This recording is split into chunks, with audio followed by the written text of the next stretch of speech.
Oh, we're live. We got people already. Yay. Let's see if I can get on.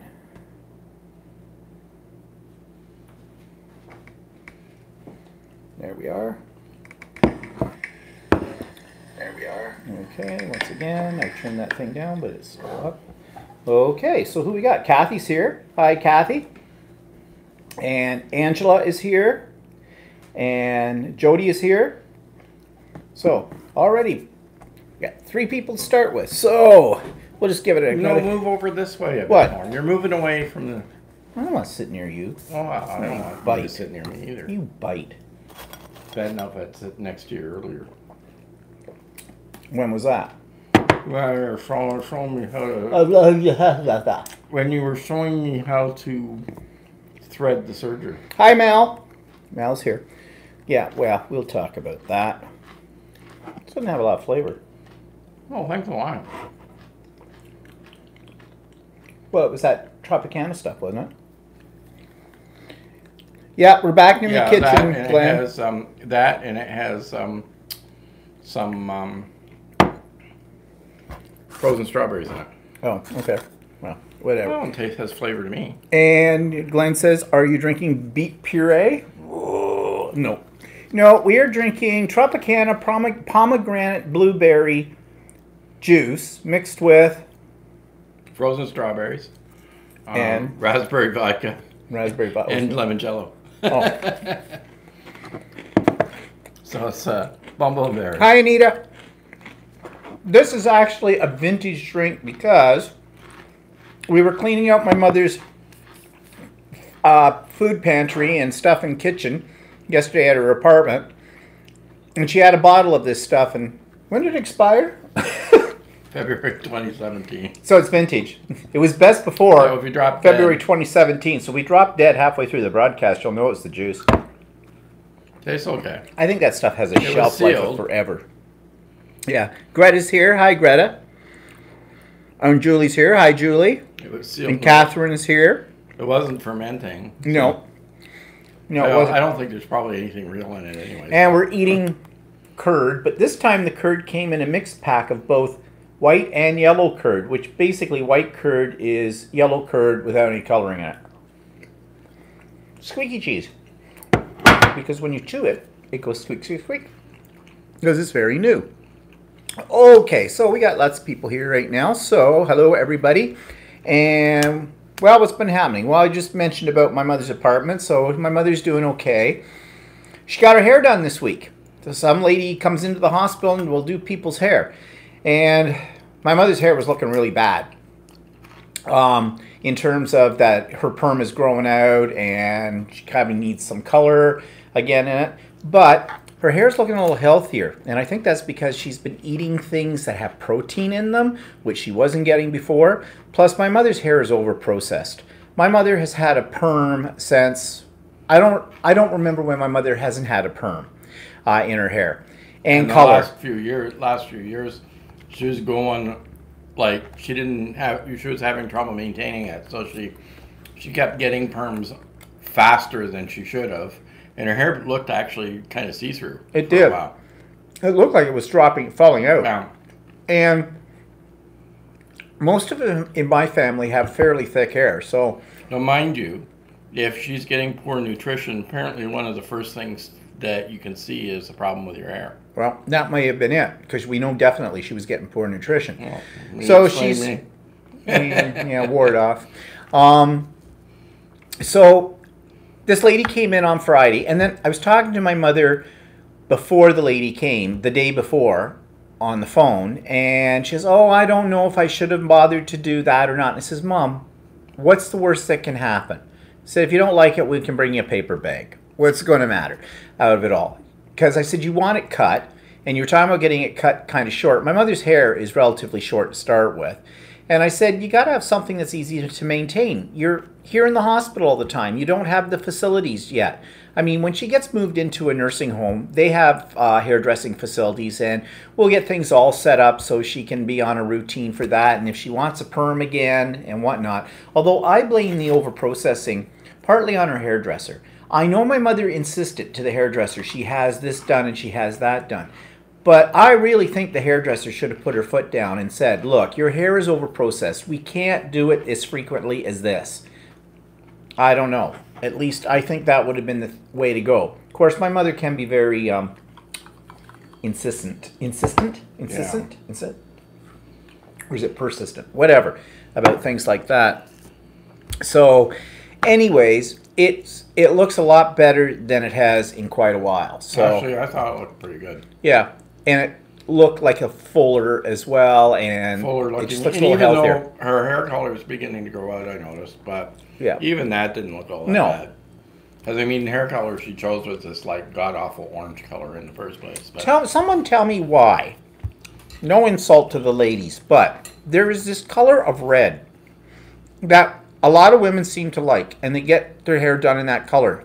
It basically reminds me of a rusty old car part on their head, and I never think that color looks good on anybody, but it seems to be very popular, and my mother was getting that done too. It just reminds me of a big old bucket of first rusty of all, old you nuts. know for sure it's not a natural color. Well, no one has hair that color. I mean, if you're going to color it, you want, like that hairdresser that came into the hospital the other day, she had she had pink running through it and that. And you see a lot of people now with that, the pinks and the blues and the greens in their hair. And I remember seeing those years ago on BBC television productions. Like that Are You Being Served, that Mrs. Slocum. She always had like this bluey shade of color, and it wasn't the blue hair rinse that they used to use when their hair went white. The old ladies used to call it the blue hair rinse thing. But I think they were doing that on purpose as part of the comedy. Maybe. That, her hair was a funny color. But I mean, that was back in that show. Yeah. Was on back in the 70s or the 80s. I don't know. Sometimes it looks okay if it's done in a very sophisticated way, but then a lot of people are getting this hair color that looks kind of... Yeah. And of course, nobody wants to turn around and say that's ugly color. Anita says red is a hard color. Yeah, I could see that being a hard color, but I'm just thinking, why do people want to dye their hair red unless they were born with a shade of red? Maybe they want Well, a to lot of enhance times it. it's this burgundy color. Well, it's not too bad, depending on the woman that's on. That's the other thing, is some people don't understand. Like, there's a lady that I used to work with in one of my jobs, and her natural hair color was black. And she was an older lady, and she started dyeing her hair black. Well, I don't know what it is, but I think as you get older, your skin tone lightens. And you really shouldn't, even if your natural color was black, I don't really think you should. My opinion is I don't think somebody should dye their hair that dark when they're older, because their skin looks really white next to it. Yeah, I think it makes you look old. Yeah. Jody says, mine is reddish blonde, kind of like Nicole Kidman. I hope you don't mean that color. No, the color I'm talking about it looks like rust. It literally looks like rust. It's an orangey kind of red. I can't describe it, but it doesn't look anything close to a natural color. So, I mean, if that's what you're going for, it's unnatural color, then yay. But I don't know. I got my hair colored once. I mean, I've been Nobody going. noticed. No, I've been going this color for years. For many, many years. I started going gray in my early 20s, and I decided to get it colored once, but I didn't want people to think that here I was getting my hair colored. So my hairdresser mixed up this combination of about 3 different colors and called it ash. Well, nobody even noticed I had it colored because it basically looked like what I've got right now. I guess she did too good a job of matching it, and I never tried it again since. I mean, hey. Well, mine used to always be black, but now it's kind of a salt and pepper. Now it's more of a, what you call that, flesh color. Yeah, well. Anyways. Go away. Anita says, yes, you need to go lighter as you age. And Kathy says, Walter, I had dark hair. When I couldn't keep it colored anymore, I went lighter, but towards blonde, not red. Now it's like Steven's. Yeah, actually, I don't mind the color of my hair. I'm used to it. My father was this way, too. Actually, my father went a little bit more white as he grew older. Yeah, you're always a little dark in the middle there. Salt and pepper or whatever they call it. But anyways, what I always look at it is, I don't care what color it is, it's hair. Okay? I would much rather have this than that. I didn't have much choice. So. Well, see, some people, though, it looks natural on you. I don't know, because I'm used to seeing it like that all the time. I don't think. I started realizing I was sitting at about my late 20s. Oh, when you Or looked your down the sink and mid-20s. saw your head in it? No. Actually, it was more. What was it no, mid 20s actually. Remember, I went to Florida with my brother-in-law. Yeah. We went out in the ocean, and then And your hair did? no, I realized that I burnt the top of my head, and that never happened before. Angela says, Really bad, I burnt it. yeah, well, and Angela says, Auburn, mom used it. Okay, I'm not sure exactly what that means, but yeah, Auburn, isn't Auburn a little bit more of the strawberry blonde kind of color or something? I don't know. I don't know the colors. Anyways, my mother's hair looks a little bit better, so Yeah. I thought that was a good thing for her. But anyways, we decided that was on Friday, and on Saturday we decided, okay, we might as well start the preparation of, eventually moving all our stuff out of the apartment. Mm-hmm. So we started with the kitchen. Now, Oh my God. I didn't think a little old lady could have that much crap in her drawers. But there's a pun in there somewhere. Ooh, crap in my drawers. Yeah. But she did. And the weird part about it was I moved her into that apartment from her house, which there was a lot of crap in that house. It took forever to clean that out. I think you just moved all the crap over, and then she never used it. Well, I never packed the kitchen. My sister packed the kitchen in the old house first, and my mother supervised, of course, because she didn't pack a bloody thing. We did it all, and that's not when my mother was decrepit. Okay, when she was still being able to move around and stuff like that. But She was at home all day on her own, and she never packed anything. My mother has a philosophy: if she can get other people to do it for her, she will. And she did, and it happened. But so I never saw what actually got packed in at that point in time. But I just know my sister probably wanted to throw everything out because my sister's like that. Actually, my mother's like that too. That's where my sister gets it from. Whereas I'm more of a pack rat. I'm more like my father, kind of a thing in that way. Like we save everything. And eventually you get to the point where It gets in the way. It gets away, and then you have the big purge. And then you start to collect more stuff, and then you have to purge again. I mean, we're due for a major purge in this house we keep talking about, but we never get to it. Well, I went and tried to clean the crawl space out a couple of years ago and got rid of all the old computers. Yeah, and then we filled it And back then up. you filled it all back up. Well, I had no place to put the other stuff. But anyways, so we were packing up her kitchen. And there's all kinds of, like, dried foods, like cereals and grains and spices and mixes and things like that in the cupboard. And the fridge still had nothing in it really perishable because we'd cleaned out the perishable stuff some time ago. But finally thought, well, it's time to get rid of jars of this and that and the other thing. We took out a lot of garbage bags of stuff. Mm-mm. I couldn't believe it. And we bought 10 packing boxes. Not that big, small ones, about like that, maybe about that high or so. We had to go out and get more boxes. Mm. That's just for her kitchen. And then remember, this is only a 2-bedroom apartment, and 1 bedroom is not actually being used except sort of as storage in there. I think the worst of this is the kitchen, so that's why we started with it.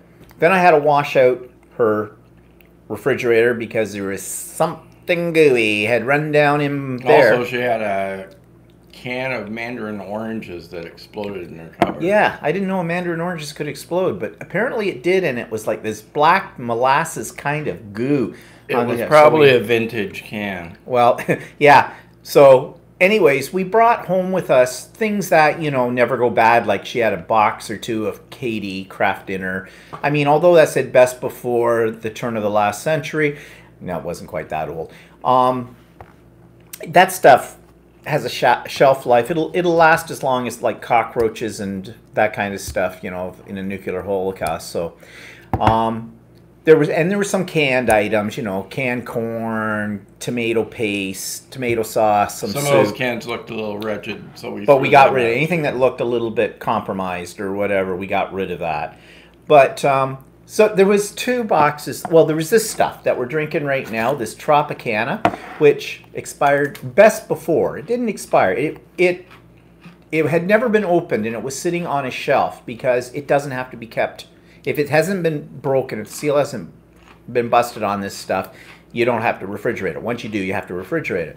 So we brought it home, And that's what we're drinking now, mixed with the other little ingredients. But we also, there was a couple of boxes that had never been opened of pancake mix. Now, I don't think she bought that when she was in the apartment, and she's been in the apartment 4 years, so I think she brought that from the house. So I didn't think to look on the side of the box to see what they were best before. But this morning I thought, okay, I'll make buttermilk pancakes with this mix. I threw them out. They were horrible. They cooked really funny. And so then I made a batch and I tried them, and they were very salty tasting. And they were just, oh, that was a peculiar taste. So I thought, okay, this is not good. I guess this stuff can expire even though it's never been opened. So we did not have pancakes this morning. We went out instead. So anyways, I forget what else we found in there that we brought home. We threw out all the spices. Well, the spices, you know. We didn't take home very much. No, we didn't. We just took home anything that thought, well, that we'll probably use that, and it's never goes bad. Well, she had a bottle of that no sugar added ketchup in her fridge, and I dumped it down the sink. Yeah. And it was a weird color. Well, sugar's a preservative too. Yeah. So if it doesn't have any sugar added to it, it may not have as long shelf life. Well, who knows how long that's been in there. Well, I bought most of her groceries, and I don't think I bought her any ketchup in at least 3 years. Mm-hmm. So, I don't know what people are saying here. Stephen, haven't you heard that intelligence and hair doesn't stay in the same head? No, I hadn't heard that. What are you implying? Really? Ah, okay. So anyways, we've got the kitchen all kind of packed up. And you know, yesterday when we were packing up, it felt weird to do it because it was like she was dead. And we're packing up the house. And she's not dead. You know, she's just moving on to whatever. But I had to do the same thing when my mom moved into a nursing home. So I know, but it feels very strange. And so when we were over at the hospital yesterday, I told her that we were over there doing that and whatnot, because I said to her, but we won't get rid of anything until we've consulted with you. Because, I mean, I don't know what she wants to do with some of this stuff. Like her good china. She has a silver tea service, which is actually more bronze right now. Walter cleaned it up about, what, not that many months ago. About 4 or 5 months ago. Yeah. It was winter time. But, you know, silver. It's not solid silver. It's not even silver plate. But my sister does not want it. I don't want it. I mean... Don't really know what to do with it. Don't know what to do with it. And she has all kinds of Royal Daltons that we gave her over the years, and she collected them. And as far as I'm concerned, they're just dust collectors. Nobody wants them. That's what I call old lady tchotchkes, basically. So wherever she goes, ends up, she's not going to be able to take a lot of things with her. Like she may be able to have 1 or 2 of the Royal Daltons. If it gets into one of those nursing homes, they have a little glass showcase outside of their door of their room where they can put some personal items to kind of personalize their area in the nursing home. But it's not very big. And I don't know, she's got quite a few of these things. So we have to see which one she really wants to hang on to. But I don't know what we're going to do with the rest of them, because I know my sister doesn't want them. So we have a lot of these kind of things to sort out yet. And my goal is that since she's not going back to the apartment, but, you know, basically we're maintaining the apartment until she gets into a permanent situation, which means a nursing home somewhere. We're not going to give up the apartment. We're not going to put in a notice. But in the meantime, I figure bits and pieces, we kind of clean it up, sort things out, get rid of things. So when we finally give up the apartment, it's not going to be this horrendous moving experience that we have to do. So I sent an email to my sister today and said, okay, because she was away on the weekend. I said, this is what we've done. And I said, I want to get together with you and John. John is my brother-in-law, her husband. The 4 of us get together, go into the apartment. And if there's stuff in there that my sister thinks she wants or she thinks her kids would want or whatever, then we'll earmark them for that. Or if she knows somebody that needs something like this or that, you know, in terms of furniture, and we'll see. And then we'll talk to Mom about it and see how she feels. But Mom doesn't seem to be too, like when I told her that, she says, yeah, whatever. Just get rid of it. Not going to use it. So, you know, kind of sad when you think your whole life and, you know, you have all this stuff and whatnot, and it gets reduced as time goes by, as you downsize and everything, and then you're just reduced down to like a blankie and a tchotchke. So, you know, material possessions, I guess, don't really mean that much. But anyways, we'll see what happens with that. Anita says thrift store or consignment shop. Actually, the stuff that we packed up from her kitchen is stuff that nobody would really want, like none of us. It's just your everyday junk, right? And dishes. And we already have cupboards full of everyday junk. And so does my sister. So when I boxed them up, I labeled what was in the box, and I put in brackets Value Village, meaning that that's probably the destination. And that's what I'm going to do as I pack up other stuff. As we pack other things up, I'll put down, you know, where it's going to go or whatnot, so to sort it all out. But hopefully, Walter's nephew is moving back out here soon to this area from where he lives now, he and his family. And they'll probably be looking at houses and whatnot, and they might need some furniture because they're really hard on. They have little girls, and they beat the stuffing out of their furniture. So we've already... They're not very disciplined, I don't think. What, the girls?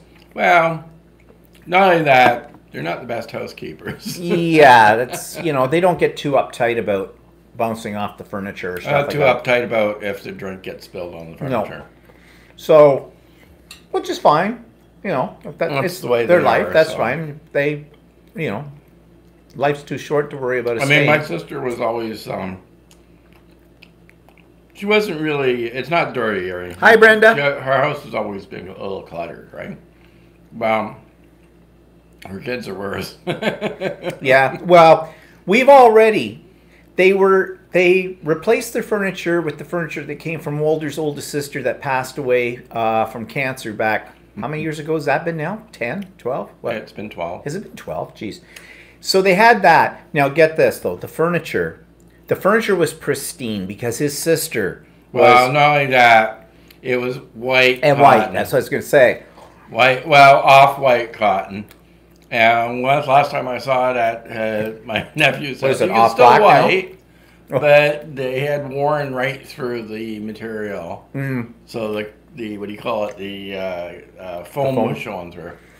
So when we redid this room... I that know room- my sister would crap it if Yeah, I she know. knew that, but Yeah, she would, but she's dead. Oh, well. This room, when we redid that, and you saw where we were sitting, or you've seen the room because I took it around before. When we got rid of the furniture we had in here and replaced it, we gave that furniture to them. So they got relatively new furniture. It wasn't that new, but it was nothing wrong with it.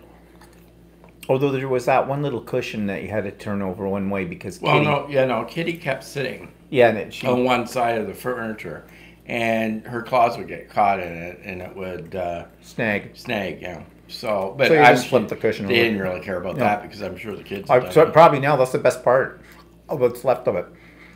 And I had a lazy boy chair that sat up here that I had bought years ago, and I got it as a reading chair, and I used to have it down in my craft room before my craft room started to grow even more, and I didn't have room for it, but it was up here. I hate to get rid of it in one way, but it really didn't go with the new decor. And so we gave them that too. Heaven only knows what it looks like these days. So it's probably time for them to get a new supply of furniture. Give it to them too from my mother's place or that lovely stuff we have in the other room that we were going to redo someday, but Yeah. I don't know. But anyways, my mother's furniture is relatively new because once she moved in the apartment, she was only in there about 6 months and she bought new couch and chair and everything like that. And it's decent looking stuff. Mm-hmm. So, except just a little little piece. piece But we can get that out. Actually, that's always We have a steam that always cleaner. goes through my head when you're nursing home and you're sitting on the couches and Yeah. Who wet that one? who's peed on that one? Well, it's not so bad unless you sit down and it's still a little damp. Then it's bad. Ew, what's that soaking up? Ugh, it all depends. That's why most nursing homes have that material that has actually water, that is actually vinyl, but it's not. Oh, what you mean? Feels You like call it the material. ones that's called plastic? Yeah, it was made out of It's plastic. vinyl, but it looks like cloth. Hi, Andy. Andy's here. Um, Anita says, I think your mom sounds like she's actually enjoying having daily interaction with people, even with hospital staff. You want to know something? Yeah, she does complain a little bit, but not so much about her environment as much as she'll complain about the people like that come in. Like she had this week. She's in a ward, so it's a revolving door. She's long-term resident now in that There's section. 4 people in the room. Yeah.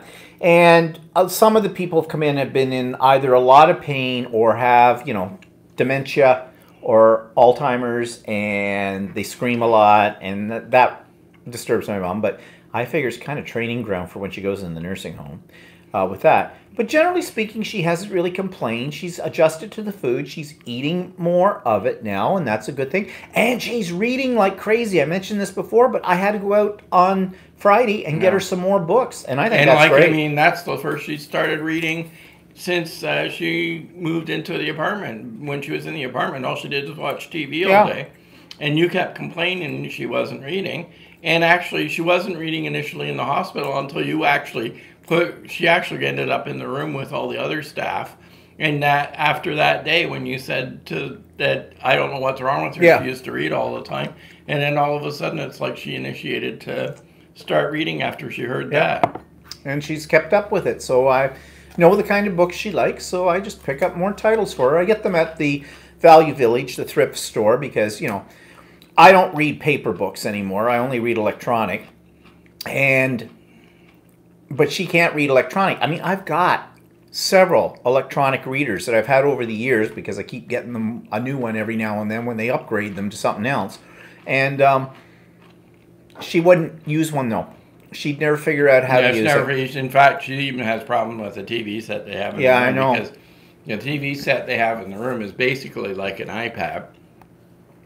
The way it works, it's a touch screen, and you have to figure out the channels from the touch screen.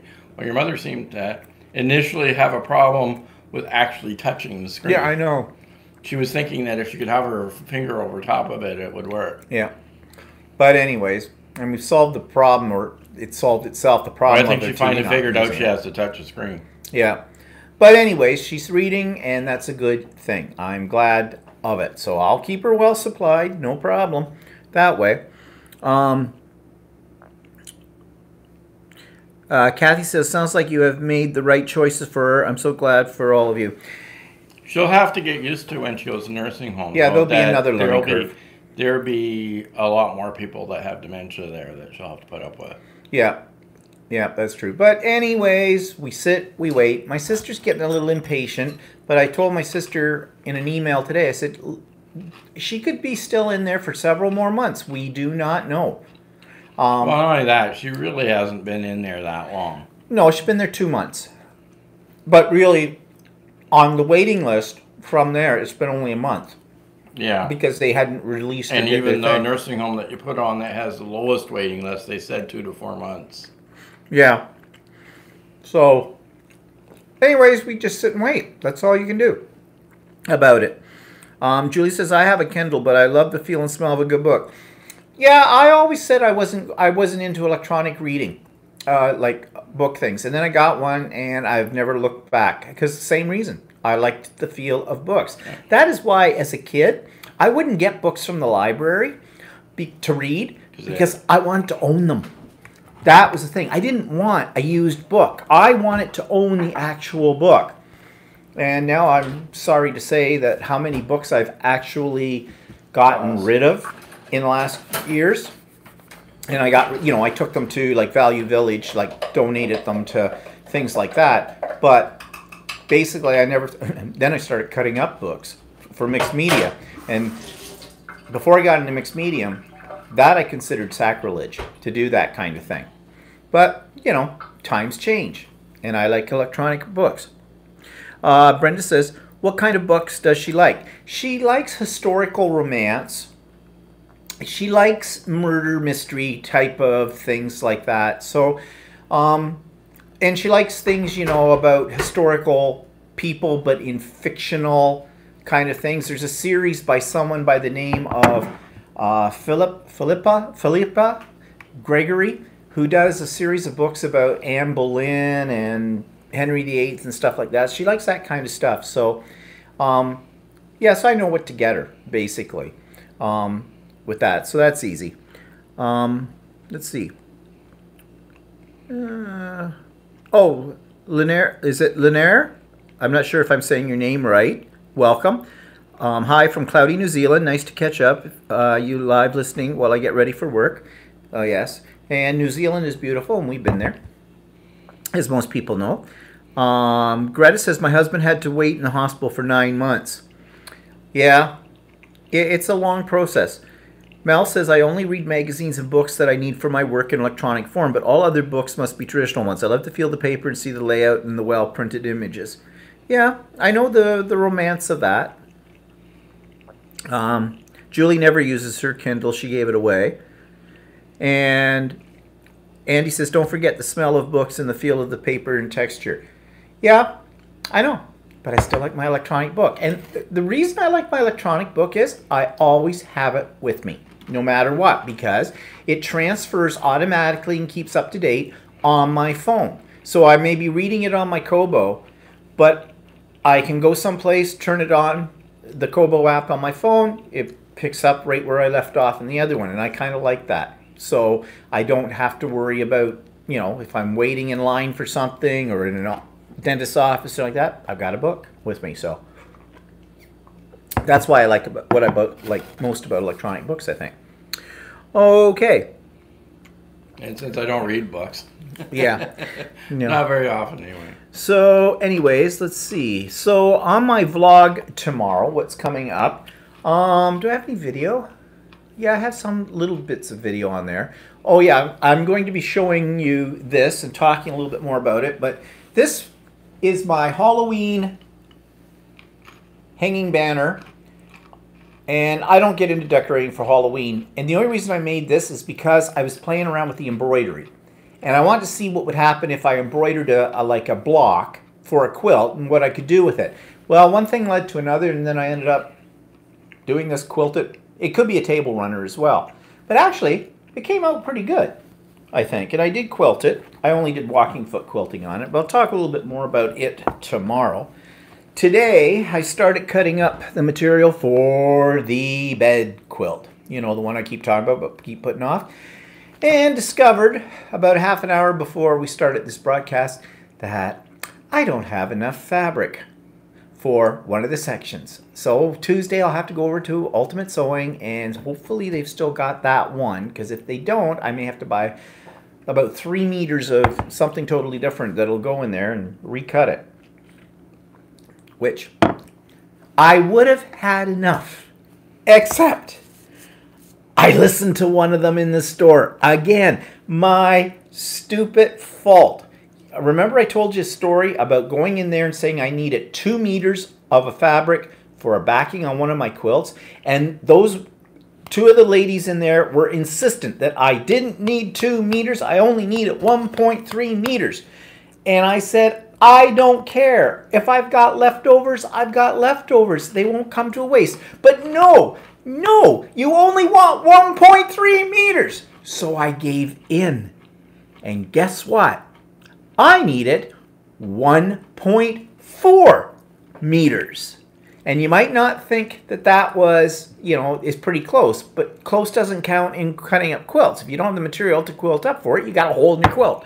So, well, no, isn't that the one where the lady showed you a different fabric? And yeah, well, this one. Now, the problem this time was I wanted one fabric, but then she saw what I was making, and she did, and it was not a bad suggestion. She suggested that I use this other color in conjunction with this one color I was going to get. So then I'm trying to figure out in my head, okay, well, if I do that, because I like the idea, thought it was valid, I wouldn't need, instead of 4 meters, I could get away with 2 meters of each of these colors. You know, in other words, half and half. No, because they don't both use equal amounts. But I was just, eyeballing it and thinking like that. So it's not really her fault. No, it's not really her fault, but I got to blame somebody, and I've already blamed you for everything, so let me dump it on somebody else. Whatever. I just do what you do all the time. You always blame everybody for whatever. Hit my hand with a hammer. Stupid hammer. Yeah.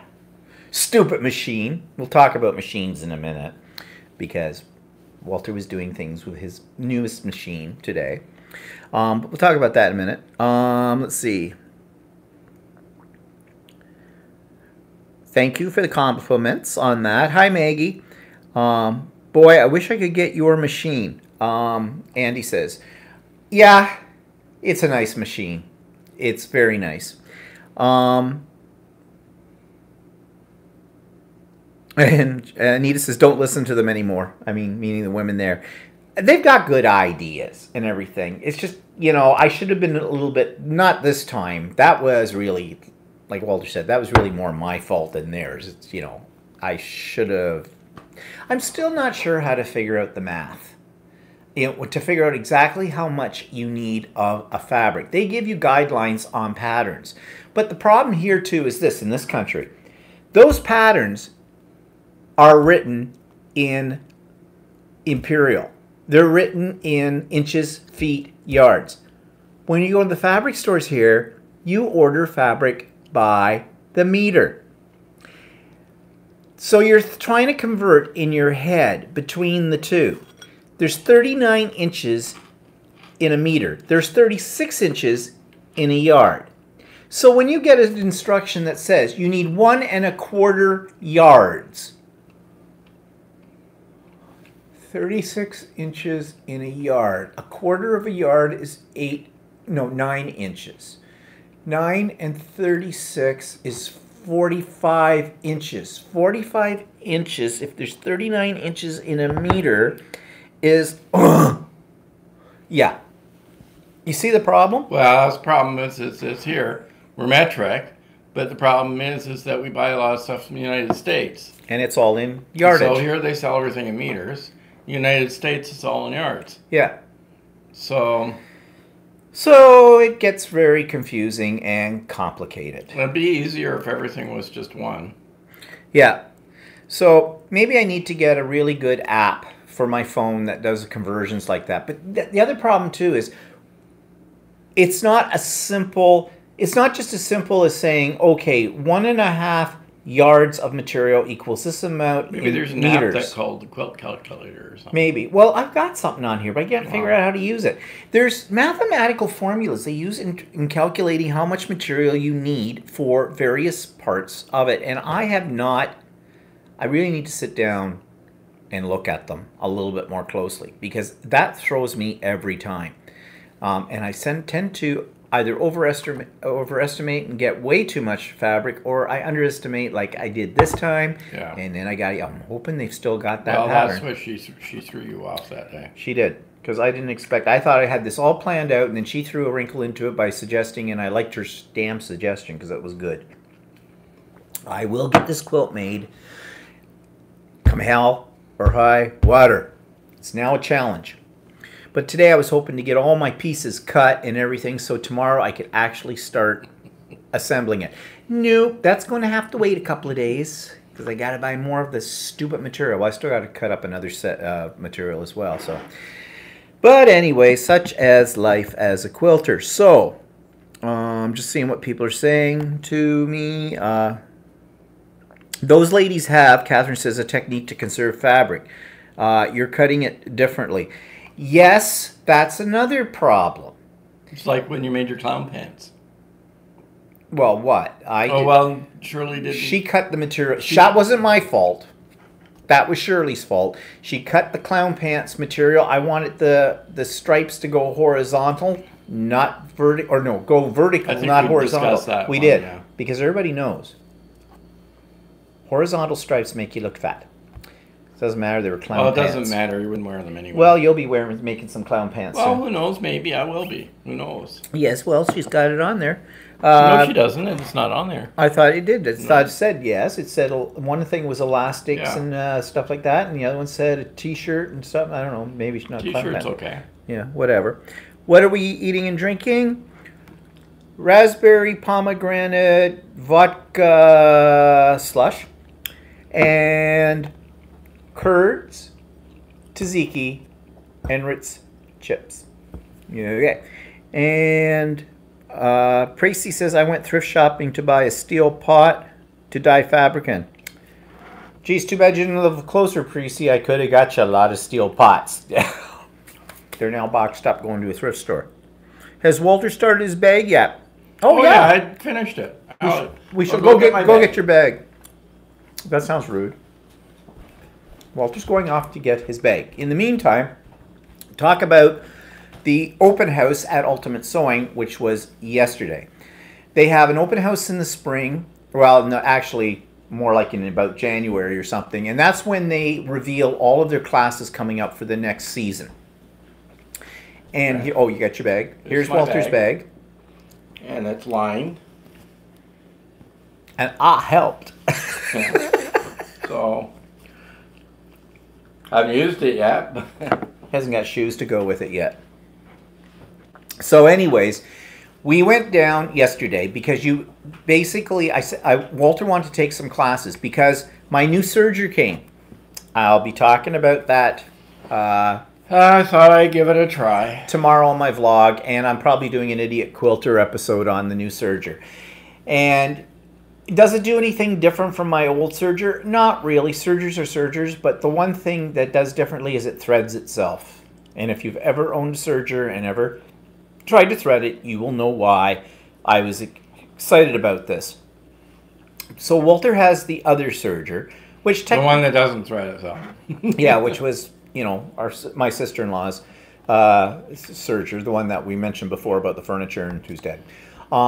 So he's decided he wants to take serger class. Well, he's going to take 3 serger classes. I always wanted to learn how to use that machine. He figured out how to use it. So he's showing me today how to thread it. Isn't which it I fun? can sort of see why an Why I automatic thought one they would were- be fun to have. But actually, I always like learning things the hard way. So But anyways, I probably won't use it a whole lot, but who knows?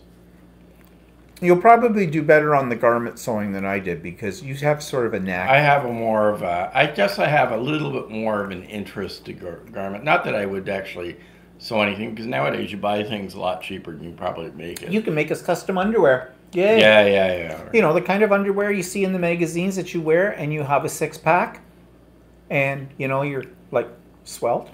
That's the kind of underwear I want. Because I know that's all you need. Just the right underwear and you look great. So anyways, and he also signed up for one, that Art 101. Yeah, which is sort of, they call it a stained glass quilt. And it's to, it makes a... Get the pattern. Yeah, I'll get the pattern. It's easier to describe. It's done on black fabric, and I've got a... You'll know what he's talking about once he brings the pattern out and shows it to you. It looks kind of like fun. I wouldn't mind doing that class too, but I think we'd kill each other if we're in the same class. So let him learn how to do the technique, then he can teach me. Yeah, you got your pattern? Yeah, so yeah, it's, I don't know, take it out. What's it? It'll make something like this. Right, that's a tree on rocks and running water and sky. Actually, that image is very Canadian.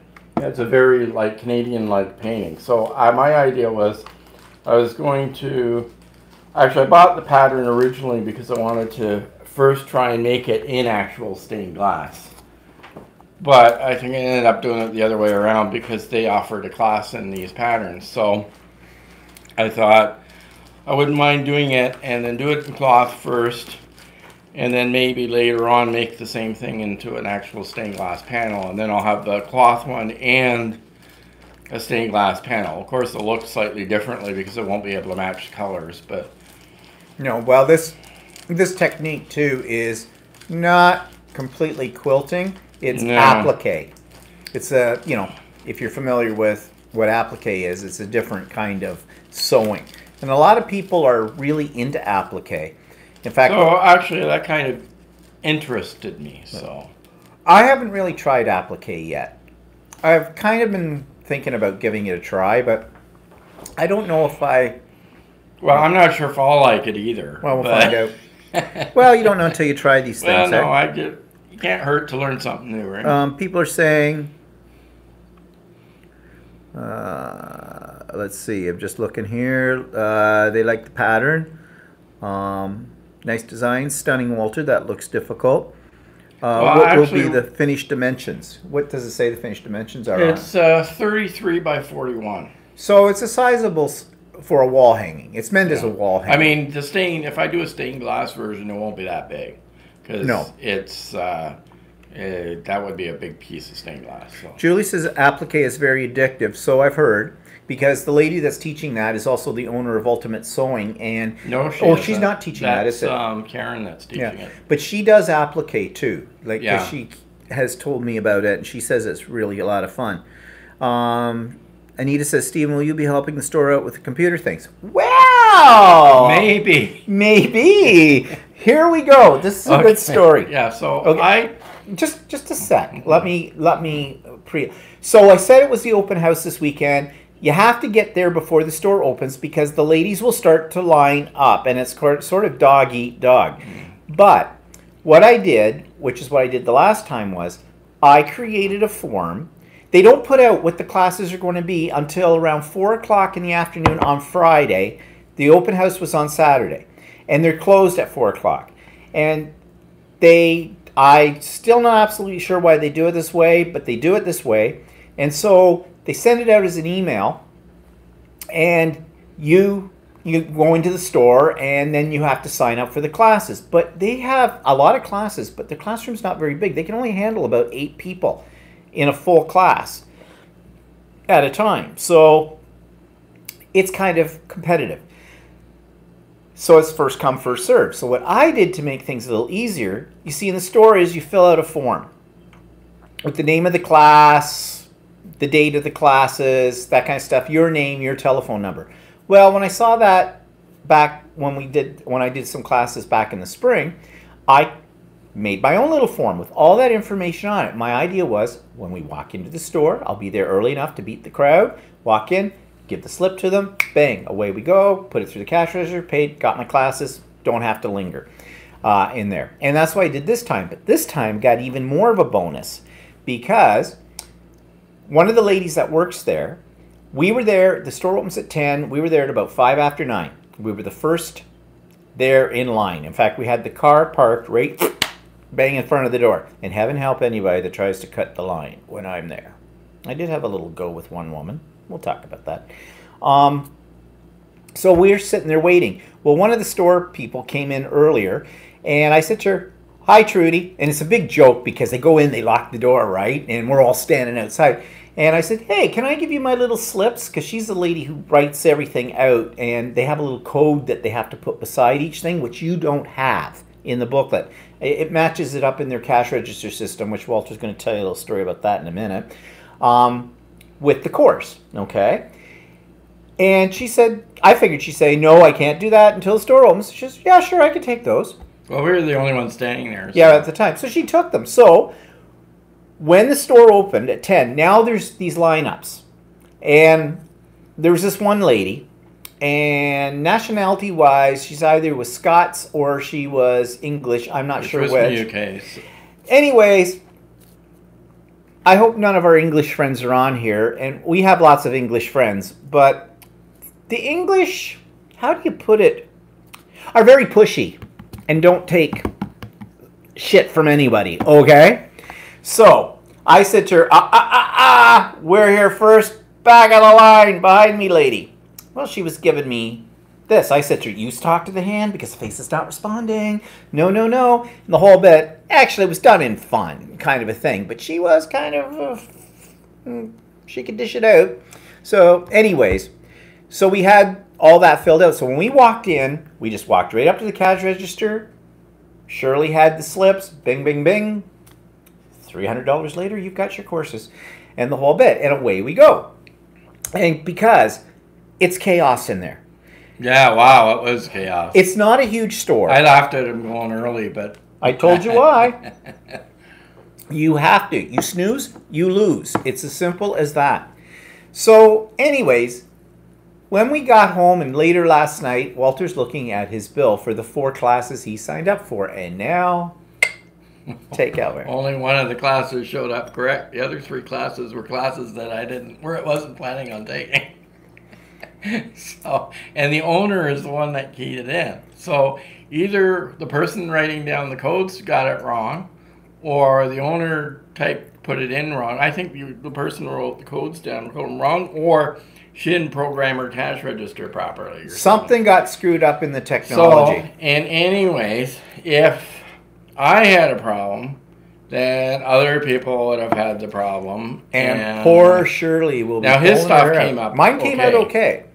But I feel bad. Well, she probably, like with anything with technology, you have to check stuff over and over again. And Shirley does say she is not good with computers, and that's why we've been talking. So Walter has sent her an email. I mean, Shirley will make sure it all works out. There's no problems with that, whatever. I just feel bad for Shirley if this has really scrambled things up for her. With at least 3 classes, then anybody taking those 3 classes, or maybe some other classes, is going to be, or maybe she caught it earlier because I didn't really check the bill until later that night. Yeah. I assumed it was correct. Yeah. Well, actually, it was a good thing you did check the bill, though, because yeah, I thought, I went and checked mine then to make sure, because I took 3 surgery classes, and I don't know if the bill's still in here or what. Took 3 surgery classes, and the one was like out of the box and stuff like that. So instead, I've got bats flying over the moon, beginner sewing, which might be okay, and carry-on travel bag, which is not 3 that I was planning on taking.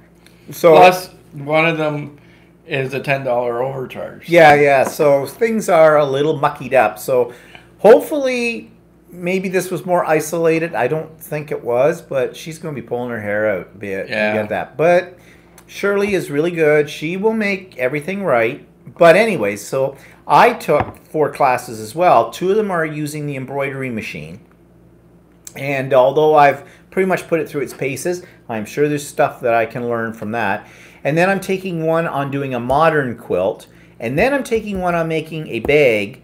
But it's a bag that's a little bit more elaborate. It has some hardware on it. It has a zippered inner pouch and all this kind of stuff. Because I just wanted to learn how to make a more sophisticated kind of satchel as opposed to a tote bag. So that's on. There were other classes I kind of thought about taking. But it's also learning techniques. Well, that's what I mean. Right. That's what the serger one too is that I although today I was looking at the old serger and learning how to thread it and ran some material through it. Okay, here I am. I've got it. What do I do now?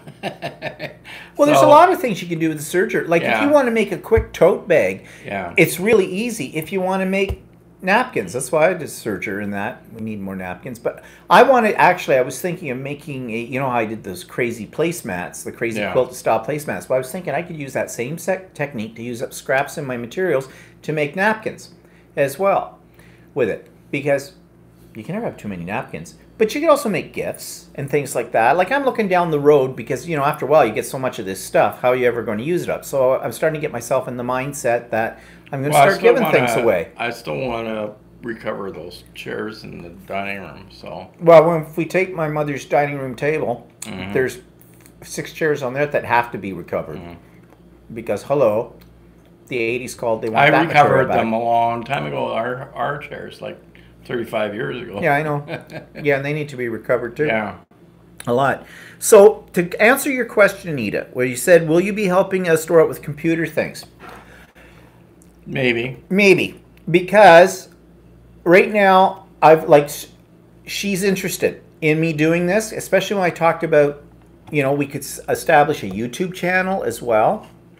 And rather though than showing her how to do these things, she's a really busy woman. She's running this business. This business is always busy. She has a lot of employees, but she does a lot of the stuff that's on computer. And whether that's, you know, because she figures too many cooks in the kitchen swell the broth or whatever kind of a thing, or that these other people there, they're really not too computer, you know, savvy either. I don't know.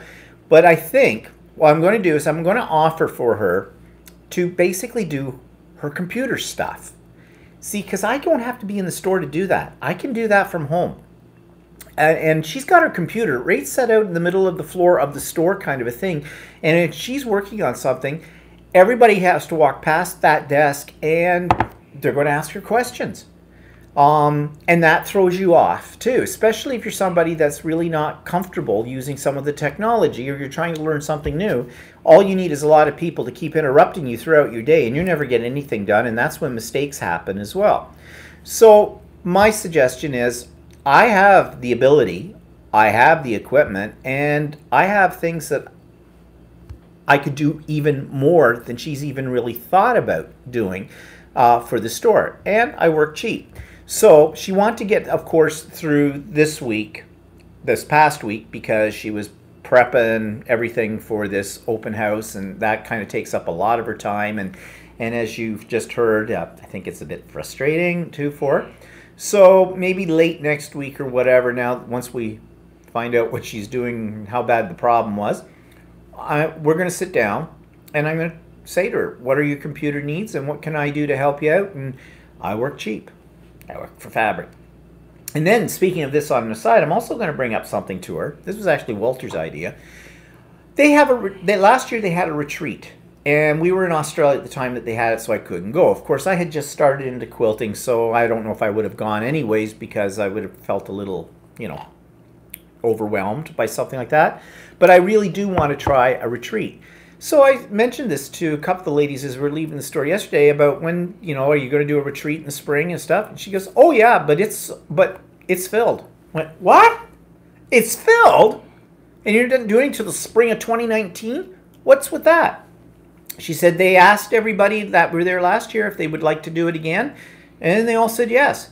But she said, we haven't decided on the date yet, and nobody's paid for it. So right now it's sort of like people have committed by word of mouth, but that's it. Money talks. And of course, you know what happens. It's like a year. So some people probably, when they see the dates, won't be able to make it, so they're going to establish then a waiting list or whatever. And I said, well, keep me in mind. And I kind of want him to go too with it. But then he said, why don't we volunteer to help with it? And I thought, I mean, we might not get any sewing done. If I'm that interested. Well, at the moment, I'm not really doing any major sewing. I'm not sure how much I'll really, really like it or not. I haven't decided that Well, yet. you don't know until you try things. No, I know. So, but anyway. It's a weekend away. Yeah, but I mean, I'd be okay volunteering. Yeah, because, well, so I'm going to bring that up to her and say, you know. I mean, you could do sewing. I can do volunteering. Yeah, but I don't mind volunteering and going around helping people out with this or that. I don't know, lugging this, that, you know, registering people at the door. I don't know.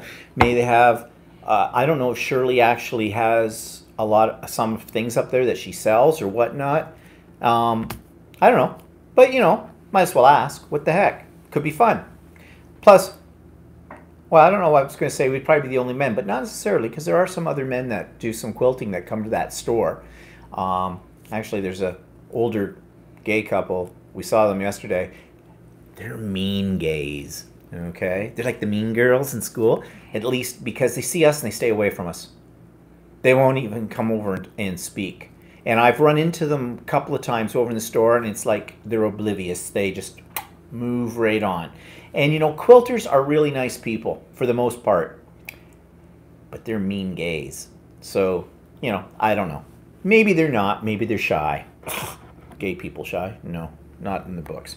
But anyways, so yeah, to answer your question, I'm going to present this idea to Shirley, see how I can help her out. And It also depends on when this retreat is, because it might screw up any travel. We haven't done any travel planning. Yeah, that's true too. So if we knew when it was, we could work around. well, right now so many things are up in the air because of my mother. You know, Yeah, I like know. we really can't go away on any kind of extensive trip until I know that she's in a place that's not the hospital where, you know, she's being looked after and everything like that, and then we can go. But in the meantime, they could call us tomorrow and say, all right, we're shipping her off here to, oh, okay, because Somebody's got to be around to take her. well, so. we also have to look after the apartment, get that all out of the way. Everything is sort of in a holding pattern of sorts right now until it's a waiting game. So we'll see. We'll see. So let's see. What are people saying? Ooh, got a whole lot of people from the UK. Let's see. Okay, so Anita said, Walter, sounds like you had an interesting time at the store. Deb Walls, I think Deb, or Wallet, my glasses aren't. Walls, Deb Walls, new name there, so welcome. Hi from the UK, just found you on YouTube and subscribed to watch you. That's great, Deb. Well, you're welcome to be here with everybody. We're a friendly group. Some of us a little crazy. Not going to say who. But anyways, Anita says, Stephen, I just read an article that Marie Osmond is a big quilter and uses Janome. Well, then you know. Well, she was the Janome representative. Who, Marie Osmond? Yeah. Was she? A few years ago. I didn't know that. Yeah, there was something I found a while back on the internet where she was a representative of Janome at one point. So Janome is associated with Mormons? Does that mean I want to have about 12 wives? Maybe. Sister wives? You can be my first sister wife. Hey, sister wife. Ah! Never mind. Julie says, hi, Debs. Nice to have another UK person with us. Anita says, you could be a big help to her business. Yeah, honestly and truly. I'm a very organized person. Like, and inefficiency bugs me. And I can always see a better way to do things when it comes to organizing. I've always been that way. And in fact, I love doing that too. Well, not only that, I mean, I tend not to be as organized as he is, but I don't really like in businesses that could be done a little better. There's a few things that we've seen in the store that irks us a little bit. That it's sort of like, well, you just know that there's an easier, like, there's got to be an easier way of doing it. For example, if you buy thread in this store, they have, which is a good idea, they have little cards that have a barcode on them for their different threads, and so all they have to do is scan it into the cash register, right? But they seem to struggle. They have them on these little rings. But for some reason, they have trouble finding the card that they want. So they stand there and they're leaving, oh, it's got to be in here, it's got to be in here.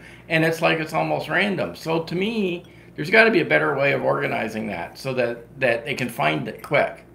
Right? Well, so it's what we used to do when I worked at Class I.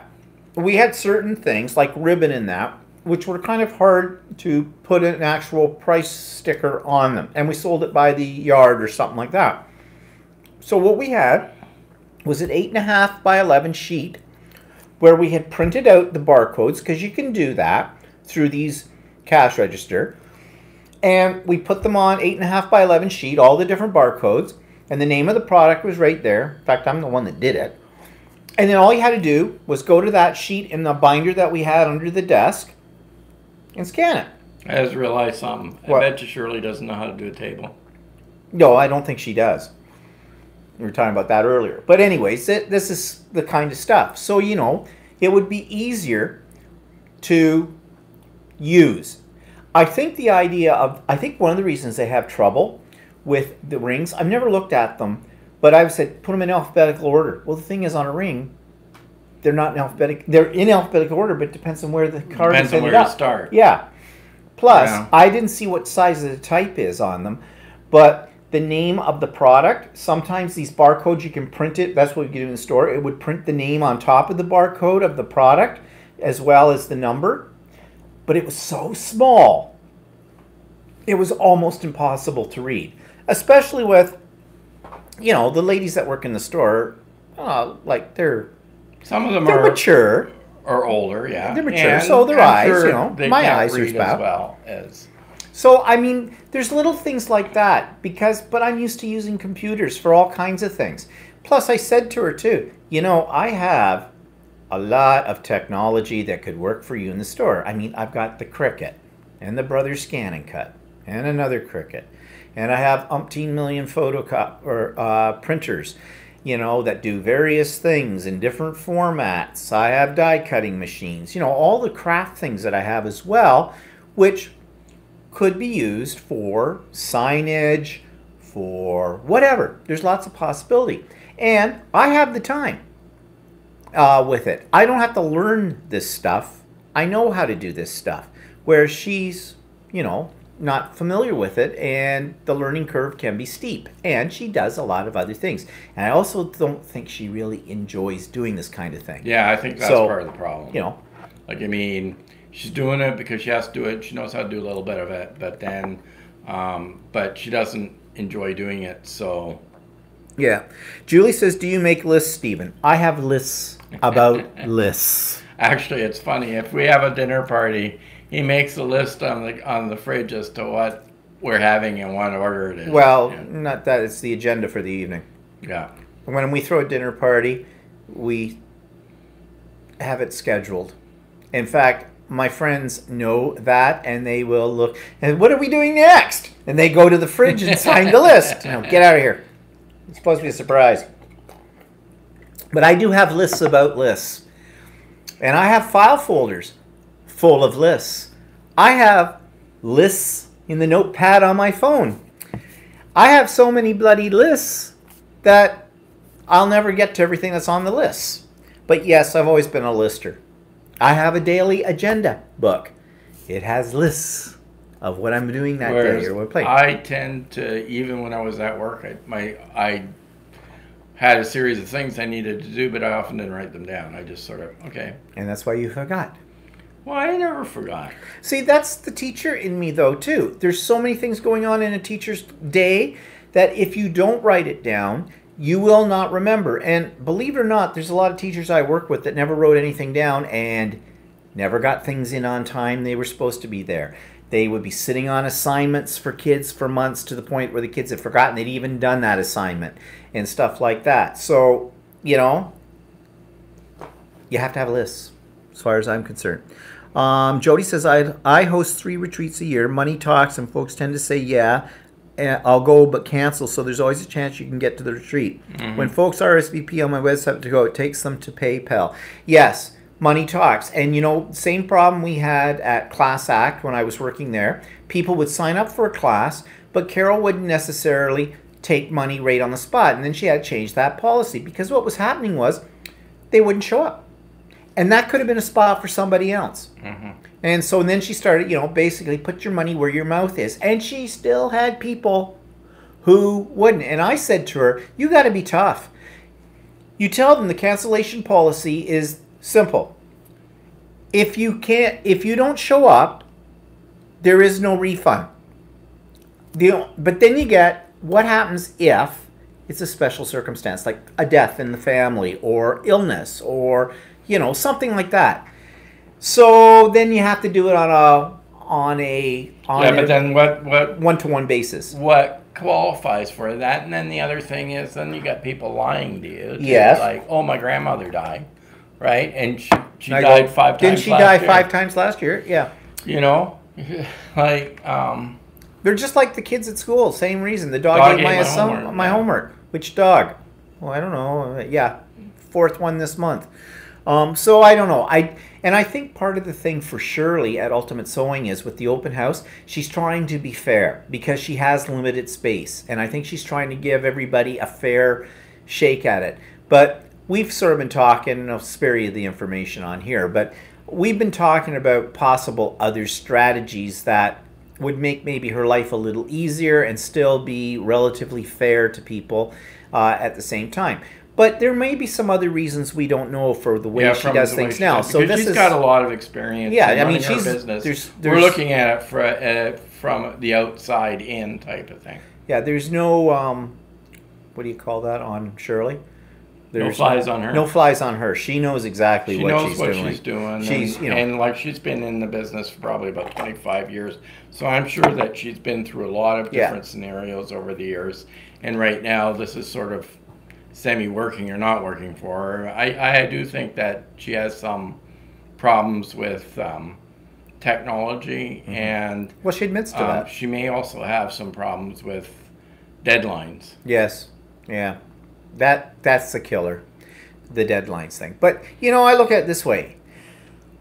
I'm not really looking at it as a job to make all kinds of money or anything like that. I'm looking at more or less, she's been really good to me, you know, since I got into this, and I just, you know, turn around as fair play. I want to give back to her as well. If I can help her out in some way, you know, why not? I'm retired. What the heck? And our other volunteer thing seems to be going down the tubes anyways with the art gallery, but that's a discussion for another day. We'll save that for another day because I'm working on a few things there too with that. So what are people saying? Deb is an organized person, but not list person. Well, sort of write a list, then forget what I put it. Yeah, that sounds like Walter. And, oh, guess who's here? The Older Gay Guy Show. It's, Joey. Hi, Joey. Welcome to the live. Gee, this is kind of special. If you don't know who I'm talking about, Joey Hernandez runs the Older Gay Guy Show podcast, and he also has a website as well, and he's out of Boston, and it's kind of interesting, and his bend is towards, you know, a lot of physical fitness kind of things as well, and diet and everything like that, so you should check out Joey's thing. So it's nice to have you here, Joey. Precy says, I'm uber organized. I'm about to declutter my fantasy self. Fantasy self? What's a fantasy self? I don't know that. Do tell, Precy. So, anyways. Oh, Joey says, thanks for the plug. Very sweet of you. Yeah, no problem. Now, you have to return the favor, Joey. Okay? Plug us. YouTubers, we stick together. Okay, so that was all about that. I got the new serger, loving it. It just slurps up that thread on its own. It's almost orgasmic when it does it, but that's a different show. Okay, so what's newsworthy? For those of you that aren't Canadian, this is the time of year for 2 weeks where we have the CNE, or known as the Canadian National Exhibition in Toronto. It has been going on for over 100 years, and it sucks. Don't waste your time on it. It started off as a fair of some sort. Yeah, it did. And then, you know, then they started, it was on kind of the level, not of a World's Fair, but the idea, you know, where you see the latest innovations, future things, all kinds of freebie samples. I remember as a kid going to the CNE, and you could eat for nothing. You went through the food building, and there was all these samples. All the manufacturers of food would have free samples.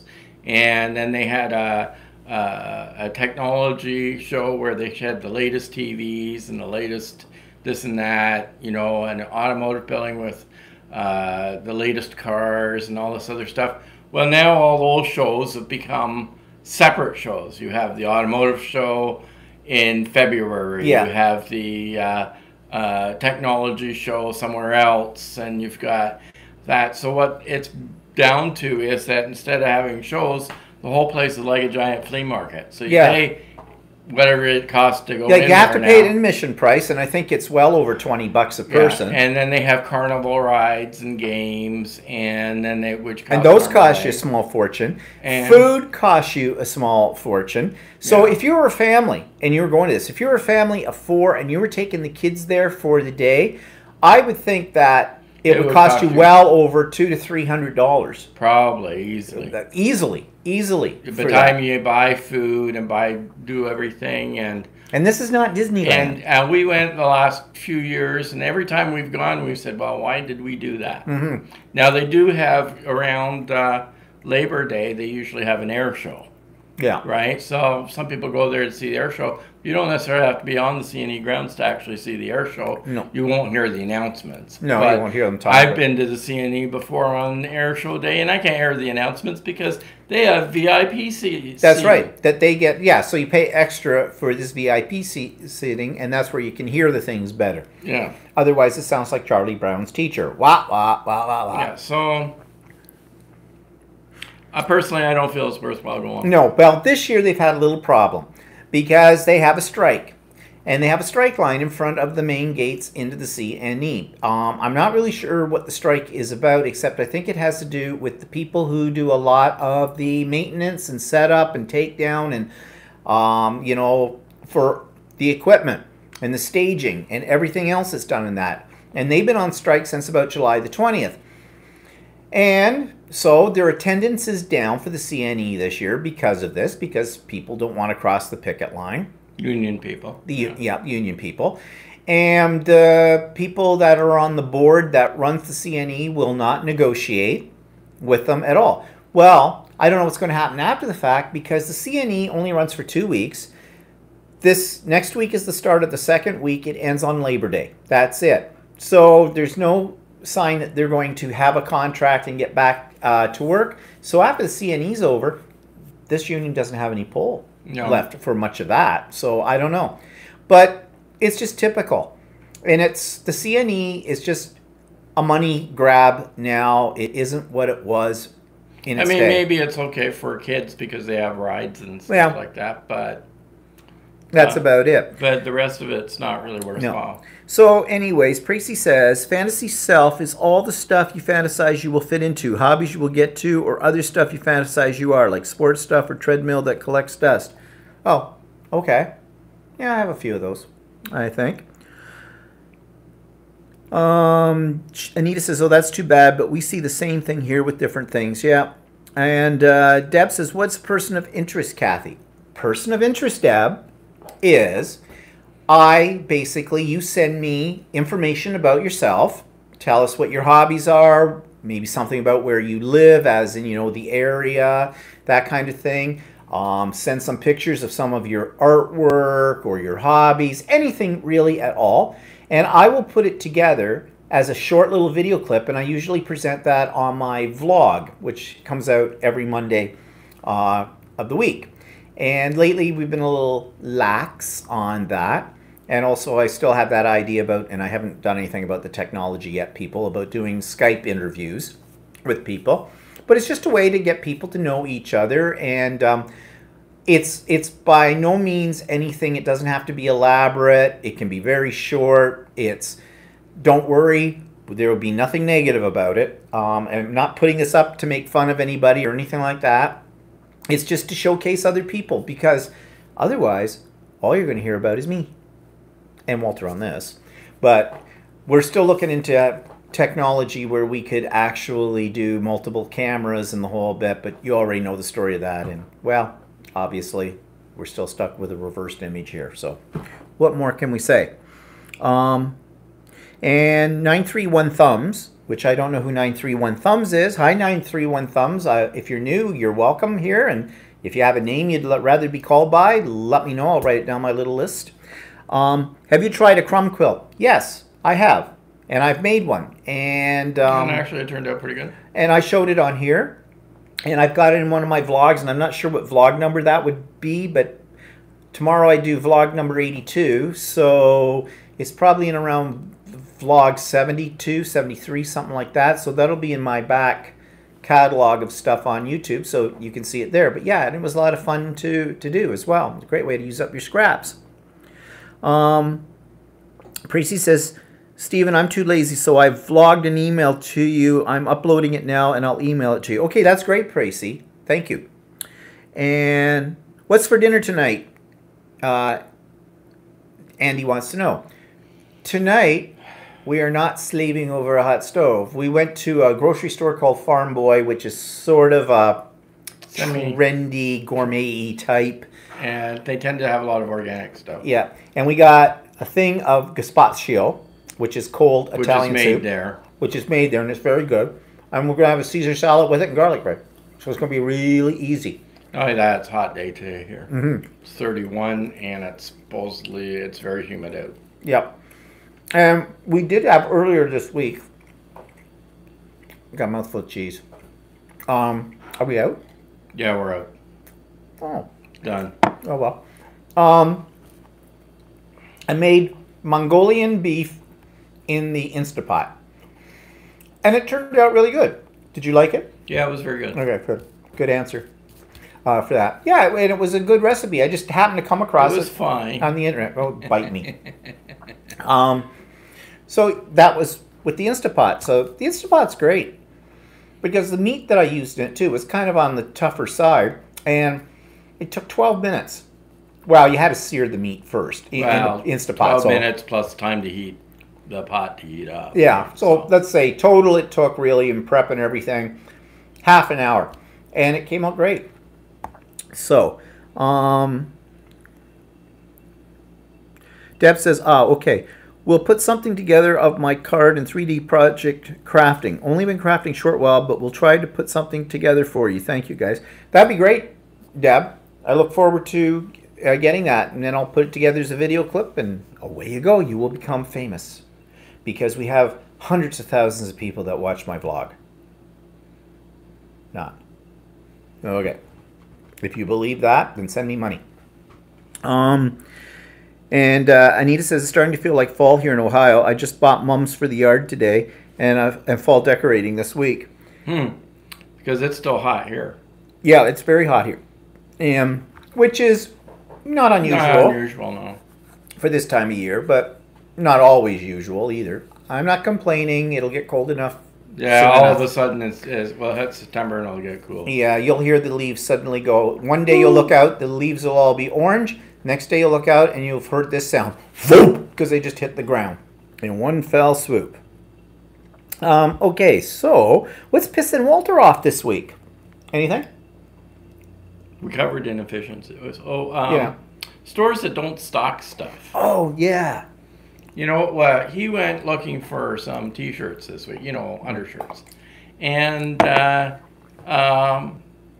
right now, our selection in Canada is not the best. We don't have a ton of store selections. Sears closed down earlier this year, so we don't have a Sears. We used to have Zellers, but Zellers, we're talking more cheaper type stores. We have Walmart. Walmart's here are terrible. Like, you go to their underwear area and it's everywhere. And it's like it exploded, right? There's stuff all over the place. And nothing that you need, or everything in a size that you don't want.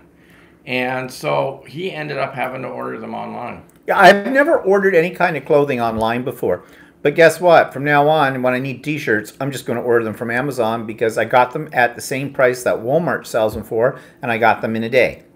So... And, we could go to a place called The Bay or something like that, but then you have to buy all the premium brands like Calvin Klein or something like that. Yeah. And you have to pay an arm and a leg for them. Yeah. So anyways, that, and then today, too, we went looking. I decided that I wanted my sewing room is very, very tiny, or as I call it, my sewing dungeon. And Kim is here from Chatterbox Quilts, people, and you know who Chatterbox Quilts is. We talked last week about Kim and her husband being here for a visit, and we've talked about the Quilter's Way as well. And if you haven't checked out Chatterbox Quilts website or the YouTube channel, do. And you might be very interested in joining Kim's membership site, the Quilter's Way. But where was I leading this to? So I was showing Kim, of course, my dungeon, but I don't have a lot of room, and I've got this one chair that's there that I use to sit on to do my sewing. But behind me is my serger and a smaller pressing mat that, if I'm just doing seams real quick, I have a little iron there, and I want to be able to turn around, press it, and go back. Not easy on the chair that I've got. It doesn't have wheels. It doesn't swivel. I did have a swivel chair in there, but the space is too big. The back catches and everything. So I was looking for something that really didn't have a back to it, but I could spin on. So basically, okay, I know what that sounds like. Sit and spin, yeah, on that. And So I was looking basically for an adjustable stool that you can go up and down. And this is just worse. And sit on and spin around. Like my idea is sort of like a bar stool idea, but bar stools are too high for my table setting. Yeah. So we went to Staples and I found one. It was not a bad price and it looked like it would work fine. And you might say, well, don't you want a back on your chair? I don't need a back on my chair because I don't sit sewing like this, like on the whole bed. I sit up like this. And so I don't need the back on the chair. And it would allow me to spin, like from back and forth. All about efficiency here. So I get some young lad in there to look for one in a box. Then he comes back and says, I'm afraid we don't have any in stock, but the closest Staples that has one is in Scarborough or Markham. So I'm not driving to Scarborough or Markham. He says, well, I could order you one. It might be here by the middle of the week. When did you need it? I said, now. Well, the other thing is they can order it, get here by the middle of the week, and then the middle of the week next week comes and they don't have it. And they don't have it. So I said, screw that. Came home, went on Amazon, found one, it was cheaper. I mean, it may not be ideal, I don't know, but it looks like it will work out okay. And for what it's costing me, I think it'll be fine. And that's supposed to arrive on Tuesday. So, if not sooner with Amazon. You know, with Amazon, they tell you, and I have Prime, so free shipping. Bingo. So we'll see how that works out. And then people complain about people going to online shopping, but if the store doesn't have it on the shelf or you can't seem to get it or anything, yeah, what do you do? Tracy and said, now it's a real good option. Yeah. Tracy says dungeon. Yes, that's what I call it because Walter's Workshop's in there and it's also sort of what I would, my treadmill's in there too. It's not the most ideal. We talked about relocating Walter's office that's upstairs and trading spots, but that's not going to work either. The office up here isn't really any much bigger when you get down to it with everything, and then there's some technical difficulties with moving some of his equipment down there and whatnot, and it's not probably worth it. So I will put And the room up here isn't that big either, so. If I wanted to be really into this, I would get rid of all of my crafting stuff and take my crafting room and convert the whole thing over to a giant sewing room. That would be a lot of work. That would be a lot of expense, and I'm not ready to get rid of my crafting stuff. So, not going to do that. Anyways, Kim says, amazing studio, but I think you need more fabric and a new chair for sure. Yeah. And actually, it was you, Kim, that got me thinking about a better chair as well. Tracy says, do you have an attic? Not really. We do have an attic, but you can't go up in there. You can't use it. You can't use it. It's uninsulated. The insulation is in our attic above us, and it's a lot of insulation. So, and you'd have to, it doesn't work here. But it doesn't work in this house anyway. Kim says there are saddle stools that long arm quilters love to use. That's interesting. May I look into that? And she says, looking forward to seeing your new stool. Is saddle like a horse? What's the rudest thing anybody ever said in a bar? Can I push in your stool? Oh, boy. Any more of that? No. Okay, never mind. What was in that? And Kim says, watch out, Walter. Stephen will be trying to take over your workshop soon. Yeah, I thought I have to clean it up. I keep suggesting that we just insulate the garage, clean it up a little bit, and move his workshop all out there. Yeah, I think that would be ideal. Yeah. Or do what really Deb, my old stained glass teacher, did. Is she folded her living room and dining room, made it a stained glass. Yeah, I'm not doing that. But anyways, what else? Priest says, I live near the largest mall in the USA and it's always packed. Do not worry about Amazon. I'm not worried about it. Yeah, well, that's the problem with us is selection in Canada is not the best. So. No, well, we have a smaller population in terms of, the economy or for buying things, buying power. So, anyways, moving on. What's on TV? Well, was it last Wednesday night I made chicken cordon bleu And I figured, you know, you can't have a French dish with a French wine, so we had an Australian wine instead with it. And then we sat underneath the deck where you've seen us do one of our things before, and had, I'm not sure how much more wine we had.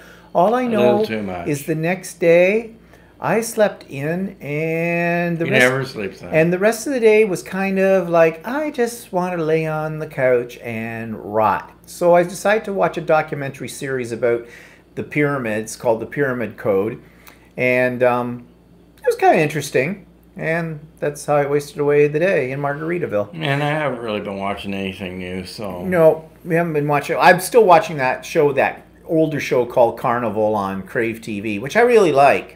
But they only have 2 seasons of it. I'm almost finished the first season, so... We haven't been to a show in a while. No. Oh, on YouTube. Okay, I heard about this on one of the podcasts I listened to, and it's called The Shirtless Violinist. And basically it is what it says. There's this guy who's really good looking, got a great six-pack, and he plays the violin. And he's really, really good with the violin. He's been playing it since he was 3. But I guess he decided in order to stand out from other people who play violin and musical instruments on YouTube, it was suggested to him, because he's physically fit, that he should do this shirtless. So, ladies, if you want to get your violin on, you might want to check out The Shirtless Violinist, okay, with it. Actually, he does some parodies of Disney things. He's gay, okay, of course he is. And they're kind of funny. The only thing that I know this is just the way of YouTube and things like that in this day and age, but at the end of his videos, he's flaunting his merchandise. Well, it's a business for him, I guess, so whatever. He's kind of shameless about flaunting it, too. Which, I don't know if I'm just jealous or politically upset by the idea. Let's see. Walter and Steven, get an HGTV crew to renovate your rooms to fit both hobbies. Oh, that would be nice. But you want to know something? We had some friends years ago that were on one of those home improvement shows or something. Actually, we've had several friends that have been on those. They are not what they seem. They cost you money. Especially the one show, Homes on Homes, which is a Canadian one, and I don't think it comes on anymore. But I mean, the friends that were on Homes.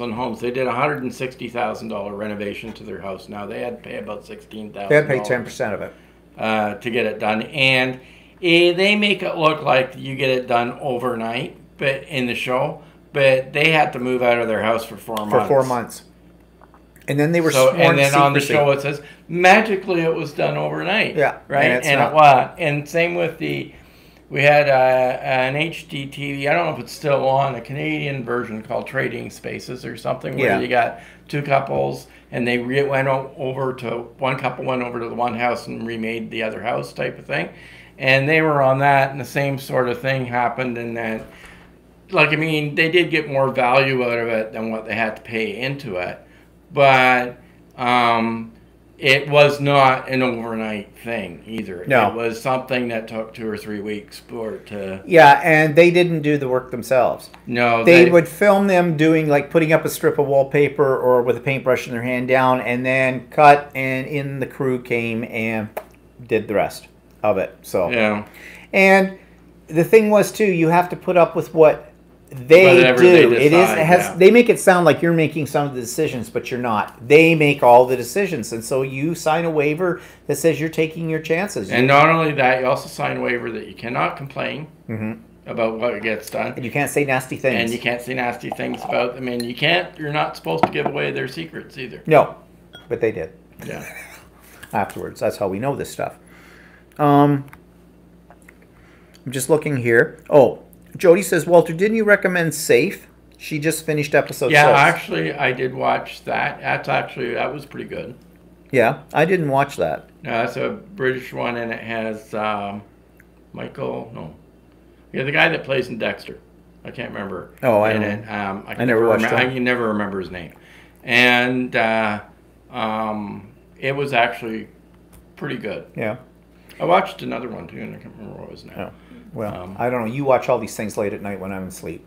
So, Well, I suppose it could be worse. You could be watching porn. I watched that one called 13 too, and it's not 13 Reasons Why. It's called 13. 13. And it's I think it's also a British one, and it was kind of interesting. Yeah. And they're talking here about tiny houses would be good for a craft or quilt studio. No, they need big houses. I'd fill that too in no time as well. Tiny house would be too tiny for him. Yeah, probably. Doghouse. But anyway, so what am I reading? Same old thing. I've been reading for the last little while that series that I told you about, Mortal Engines. And so what's coming up? Well, next weekend is the long weekend, which officially marks, for most of us in this country anyways, the end of summer, Labor Day weekend, and the kids go back to school. They're going back. It's the most wonderful time of the year. Wasn't so when I was teaching. So any of my teacher friends out there, you know, we'll all laugh at you have my condolences, but it's good to be retired. Yes, yes.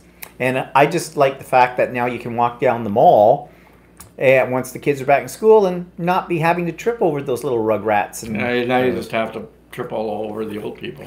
Yeah, that's true. But oh well. And yeah, that's about it. We don't have any other plans for anything. Kind of sad. Yeah, well, as long as your mother's I in the know, we hospital, can't go far. It's kind of hard to do anything. And But- even, I mean, we could do an overnight thing somewhere, but Yeah, maybe. Well, we'll have to see. I'd Kim's, rather wait for. wait till we don't have, because right now you never know. We could get this call that Yeah. she's going in and we've got to go right into gear because they're not going to give us weeks No. for that kind of thing. And then, of course, at that point too, then we have to seriously get rid of her apartment and get all that cleaned up too. I mean, as I said, we started that already, that process, but you know, we're doing it in bits and pieces right now. So yeah, our lives are semi on hold, but you know, there's always quilting and that kind of thing. Joey says, I just started doing stained glass. I'm horrible at it. Got any tips for Joey about that, Walter? No. No, actually, it's something you have to get used to. Have lots of bandages. Hopefully, you've got somewhere you can go where they can teach you techniques, because that really helps. There's a lot of subtle techniques that you can be taught, especially techniques in how to cut glass. That'll help you a lot with the initial stuff. There isn't a whole lot of tools that you need with stained glass, which is kind of nice. There isn't a huge outlay expenditure of that. And you can't be squirmish about your own blood. Yeah, you have to get used to the fact. That's why I don't do it. You have to get used to the fact that you're going to cut your fingers. I'd be doing stained glass like this. Look, no fingers. If you're on blood thinners, it's even more fun. Well, just open a vein. When I started doing stained glass, I was on blood thinners, and that was even more fun. Yeah, he liked to live on the edge, really.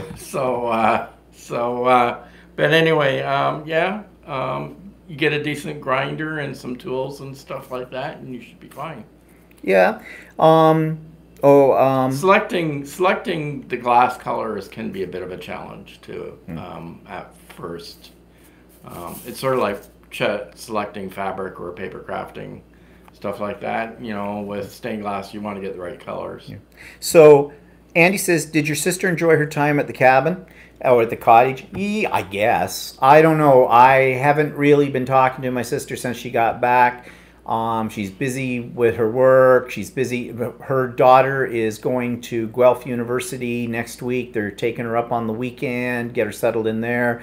As I told you, my sister's kids are kind of professional students, whatever, with that. But she's going, actually, I went to Guelph, so I'm glad she's finally going to Guelph because that's my alma mater sort of thing. But anyway, so she's busy right now with all of that. But yeah, I'm sure she had a good time. What she remembers of it, up at the cottage.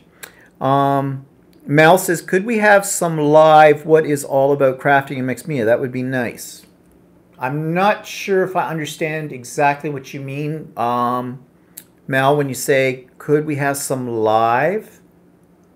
Like, you mean actually do a live mixed media? We've talked about this in the past, and again, it all has to do with our technology and the ability to do it. We would love to do a live little You know, where we both do the same thing and we see whose is better, and it'll probably be his, and then I'll have to kill him on air, and that brings us back to about bloodletting. When we try something, what we could do, just inks or whatever.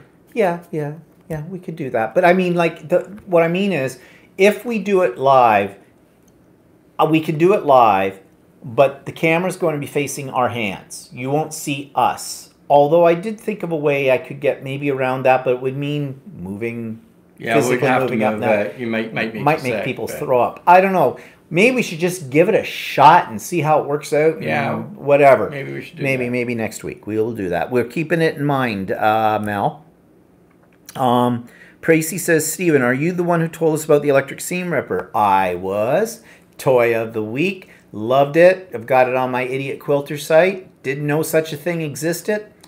And it is brilliant. And if you haven't seen that video about it, we'd had one for a long time because Walter had it in one of his drawers in his workshop, but he wasn't using it as a seam ripper. He was using it to shave unsightly hair off his mother's body.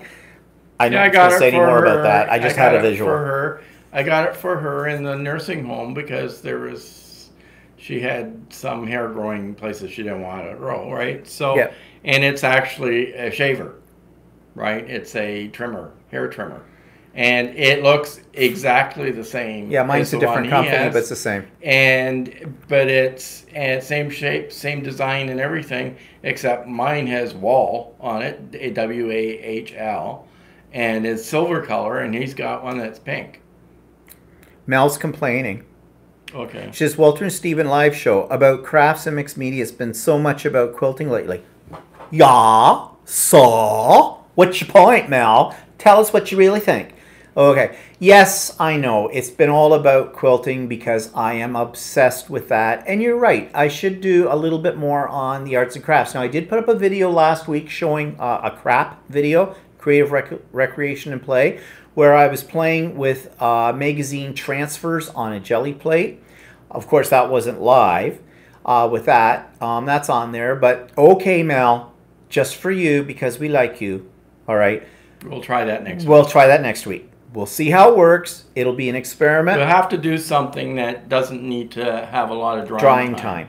Maybe do something in alcohol inks or whatever. Maybe, well, we could do something on jelly plates too, because jelly plates dry instantly, almost to it. We will think about that, Mel. We will try and do something for you. And if we put that up next weekend as a live and we're doing it, you better be here, be on time.